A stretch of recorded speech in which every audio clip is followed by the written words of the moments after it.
Hello बच्चों, let's read this question. The question says assertion A दिया हमारे पास phenol and alcohol can be distinguished by NaOH. Reason दिया है alcohol is a very weak acid as compared to phenol. Option 1 है both assertion and reason are true and reason is correct explanation of assertion. Option 2 दिया हुआ है both assertion and reason are true but reason is not correct explanation of assertion. Option 3 दिया है assertion is true but reason is false. Option 4 दिया assertion is false but reason is true. The key concept for this question is reaction of alcohol and phenols, right. अगर हम लोग discuss करते हैं जो हमारे पास अल्कोहल होते हैं, राइट, उसमें ये जो ऑक्सीजन और हाइड्रोजन का बॉन्ड होता है, ये जो ऑक्सीजन और हाइड्रोजन का बॉन्ड होता है हमारे पास, इसी की वजह से क्या देखने को मिलेगा, अल्कोहल का एसिडिक कैरेक्टर, राइट. अगर हमारे पास H प्लस एलिमिनेट होगा तो हमारे पास क्या मिलेगा, हमें मिलेगा एल्कोक्साइड आयन और H प्लस, राइट. अगर हम लोग बात करते हैं फिनॉल्स की, फिनॉल्स में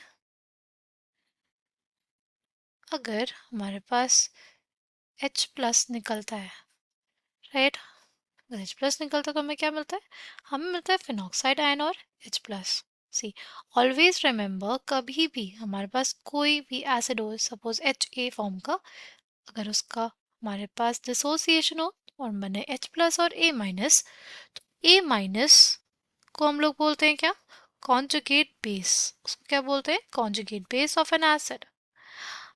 अगर हमारे पास ये जो कॉन्जुगेट बेस है वो स्टेबल होगा तो क्या होगा, अगर हमारे पास ये जो कॉन्जुगेट बेस होगा वो स्टेबल होगा तो उसकी स्टेबिलिटी की वजह से हमारे पास जो एसिड होगा वो अच्छा एसिड कहलाएगा.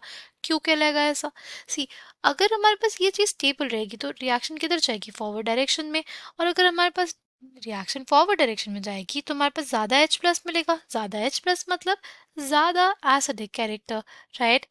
तो हमारे पास अगर देखें एल्कोक्साइड आयन जो है उसमें कोई ऐसा कोई स्टेबलाइजिंग फैक्टर नहीं है. यहाँ पे क्या लगा, एक हमारा एल्किल ग्रुप लगा हुआ है.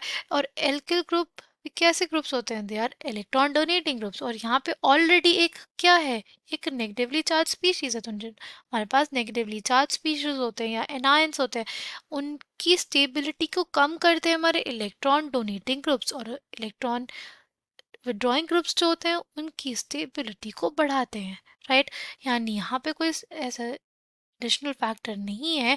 इस वजह से हमारे पास ये जो ROH है, यानी ये जो हमारा एल्कोहल है, it is a weak acid, right. Alcohol क्या होता है, alcohols are weak acids, right.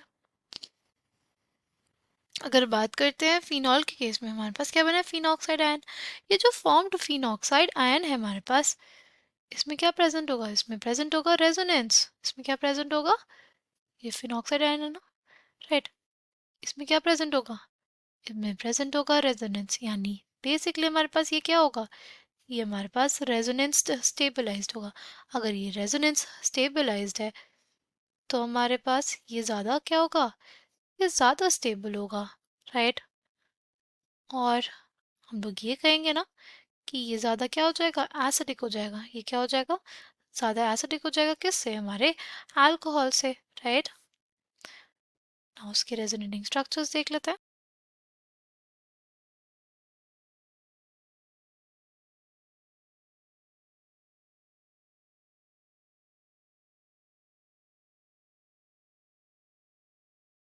पास हो गए हमारे रेजोनेटिंग स्ट्रक्चर्स. किसके लिए, फिनॉक्साइड आयन के लिए.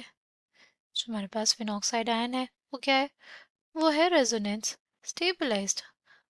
अगर वो रेजोनेंस स्टेबलाइज्ड है तो हमारे पास बेसिकली हम लोग ये कहेंगे जो हमारा कॉन्जुगेट बेस है ये ज़्यादा स्टेबल. अगर ये स्टेबल तो हमारे पास ये स्पीशीज अच्छा क्या, एसिड, राइट. तो फिनॉल हमारे पास अच्छा एसिड होता है अल्कोहल से, राइट. जो रीज़न दिया हुआ है स्टेटमेंट पढ़े, alcohol is very weak acid as compared to phenol. ये जो स्टेटमेंट हो जाएगा वो करेक्ट हो जाएगा, क्योंकि हमारे पास जो फिनॉल्स होते हैं उसमें जो हमारा कॉन्जुगेट बेस है वो क्या होता है, वो होता है रेजोनेंस स्टेबलाइज्ड। वो क्या होता है? वो होता है रेजोनेंस स्टेबलाइज्ड। ओके, नाउ अगर हम लोग पहला स्टेटमेंट देखें, पहला स्टेटमेंट है हमारे पास reaction with phenol and alcohol, right. जो हमारे पास फिनॉल्स होते हैं, जो हमारे पास फिनॉल्स होते हैं ना, अगर उनका रिएक्शन कराते हैं हम लोग NaOH के साथ तो हमें क्या मिल जाएगा? उस केस में हमारे पास फॉर्मेशन हो जाएगा फेनॉक्साइड आयन का, राइट। इसका फॉर्मेशन हो जाएगा फेनॉक्साइड आयन का और वाटर का, राइट। किसका फॉर्मेशन हो जाएगा? फेनॉक्साइड आयन का और वाटर का, राइट। यानी हमारे पास ये जो H है ये सफिशिएंटली एसिडिक है, तभी हमारे पास जो हमारा NaOH है वो इसको एब्स्ट्रैक्ट कर पाया, राइट। सी, अगर हम लोग बात करते हैं अल्कोहल के केस में, अल्कोहल के केस में हमारे पास ये रिएक्शन हो जाना चाहिए था, राइट। हमारे पास फॉर्मेशन हो जाना चाहिए था किसका? हमारे एल्कोक्साइड आयन का।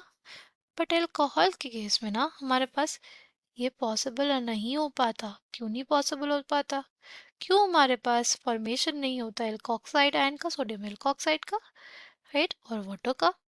सी, हमारे पास ना जो अल्कोहल होता है, जो हमारे पास अल्कोहल होता है, it is basically a weak acid. ये हमारे पास वीकर एसिड है किससे? हमारे वाटर से। वाटर जो है वो कंपैरेटिवली स्ट्रॉन्गर एसिड है, राइट। अगर हमारे पास स्ट्रॉन्गर एसिड रहेगा हमारा प्रोडक्ट तो क्या होगा?